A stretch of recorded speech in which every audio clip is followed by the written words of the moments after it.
ॐ साई नमो नमः। श्री साई नमो नमः।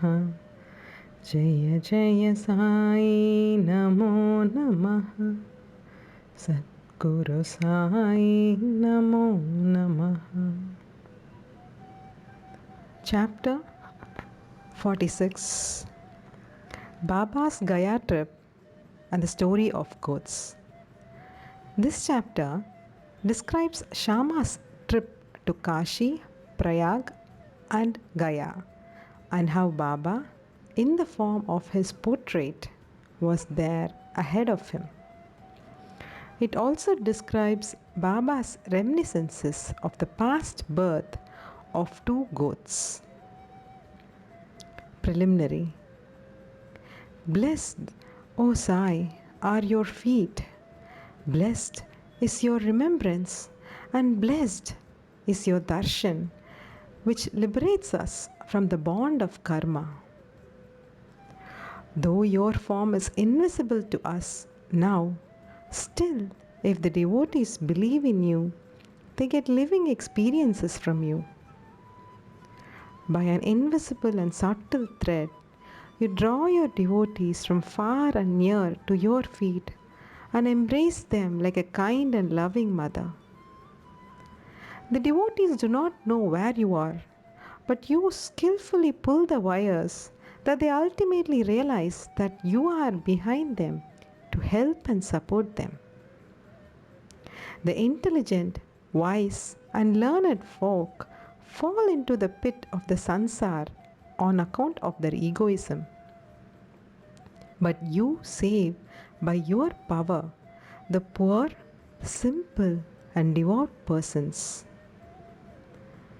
Inwardly and invisibly, you play all the game, but show that you are not concerned with it. While you do things, but pose yourself as a non doer. Nobody ever knows your life.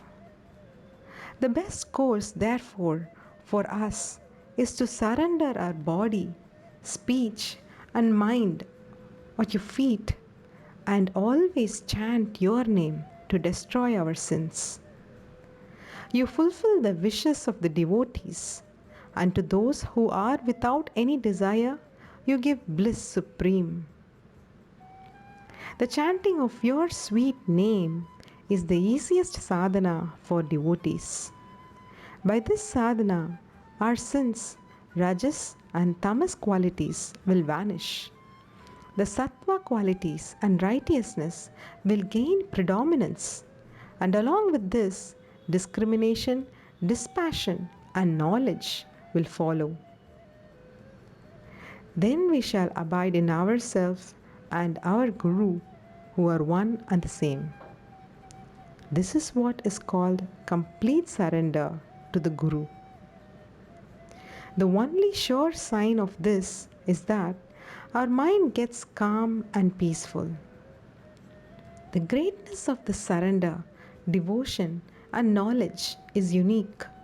For peace, non attachment, fame, and salvation, etc., come in its wake. If Baba accepts a devotee, he follows him and stands by him day and night at his home or abroad. Let the devotee go anywhere he likes. Baba is there ahead of him in some form, in an inconceivable manner. The following story illustrates this. Gaya trip. Sometime after Kaka Sahib Dikshit was introduced to Sai Baba, he decided to perform the thread Upanayan ceremony of his eldest son, Babu, at Nagpur. At about the same time, Nana Sahib Chandorkar decided to perform the marriage ceremony of his eldest son at Gwalior. Both Dikshit and Chandorkar came to Shirdi and lovingly invited Baba for these functions. Baba asked them to take Shama as his representative. When he was pressed to come in person, Baba told them to take Shama with them and said, after doing Benares and Prayag, we would be ahead of Shama. Now mark these words, for they show Baba's all pervasiveness. After taking the permission of Baba, Shama decided to go to Nagpur and Gwalior for these functions and ceremonies, and then to Kashi, Prayag, and Gaya. Appa Kote made up his mind to accompany him.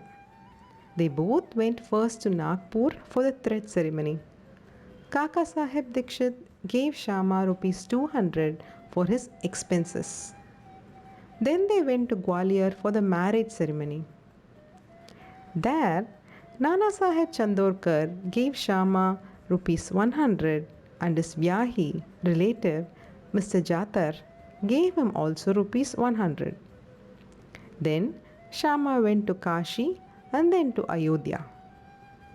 He was well received in Jatar's beautiful temple of Lakshmi Narayan at Kashi, Varanasi or Benares, and in the Ram Mandir at Ayodhya by Jatar's manager. They, Shama and Kote, stayed for 21 days in Ayodhya and 2 months in Kashi, Benares. Then they left for Gaya. In the train, they felt a little uneasy on hearing that plague was prevailing in Gaya. At night, they alighted at Gaya station and stayed in the Dharmashala. In the morning, the Gayawala, the priest who arranges for the lodging and boarding of the pilgrims, came there and said, "The pilgrims have already started. You better make haste." Shama casually asked him whether there was plague in Gaya. "No," said the Gayawala. "Please come without any fear or anxiety and see yourself." Then they went with him and stayed in his house, which was a big and spacious vada. Shama was pleased with the accommodation provided to him. But what pleased him most was the beautiful big portrait of Baba fixed in the central and front portion of the building. On seeing this portrait, Shama was overwhelmed with emotion. He remembered Baba's words, which is, after doing Kashi and Prayag, we would be ahead of Shama, and burst into tears.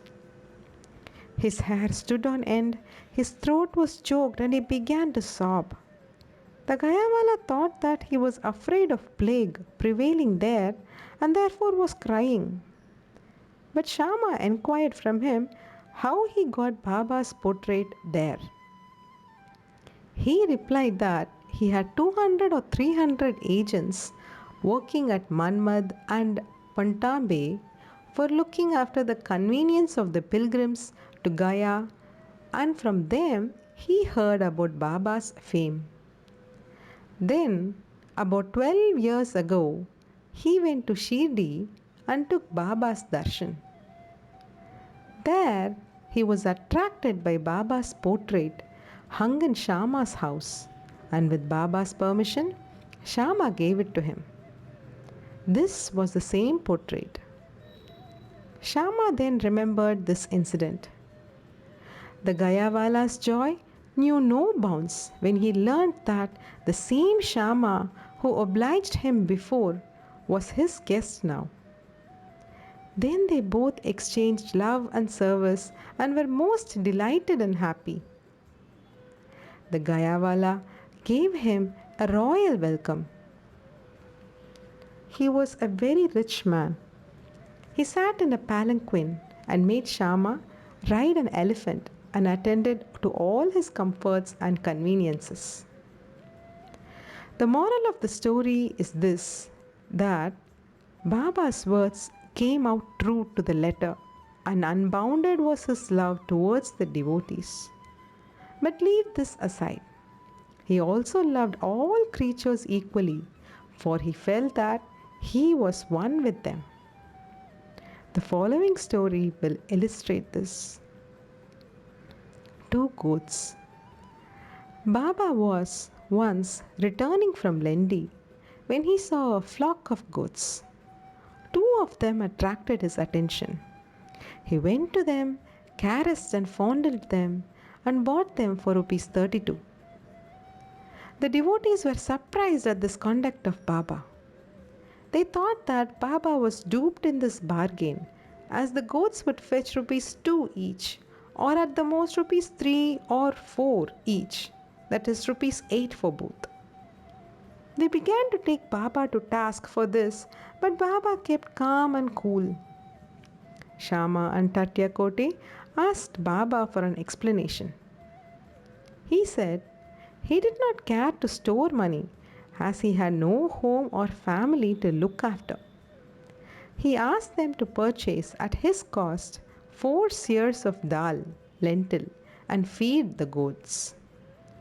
After this was done, Baba returned the goats to the owner of the flock and gave out the following reminiscences and story of the goats.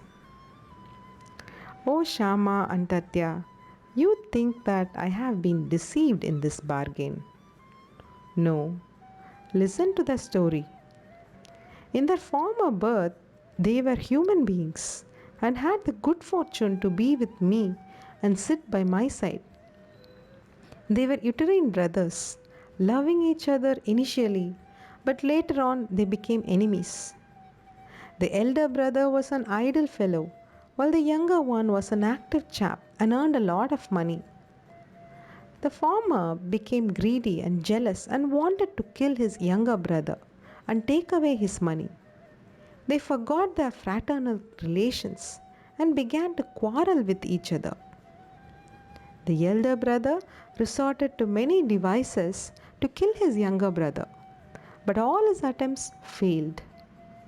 Thus they became deadly enemies, and finally, on one occasion, the elder gave a deadly blow with a big stick on the latter's head, while the latter struck the former with an axe, with the result that both fell dead on the spot.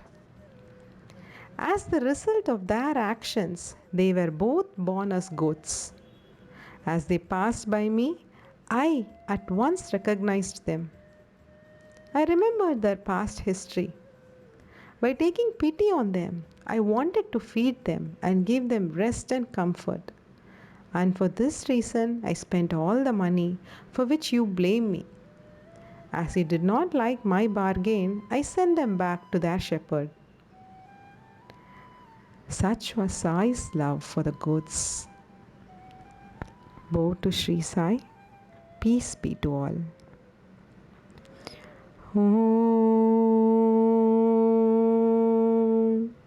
Shri Sachidananda Sadguru Sainath Maharaj ki Jai.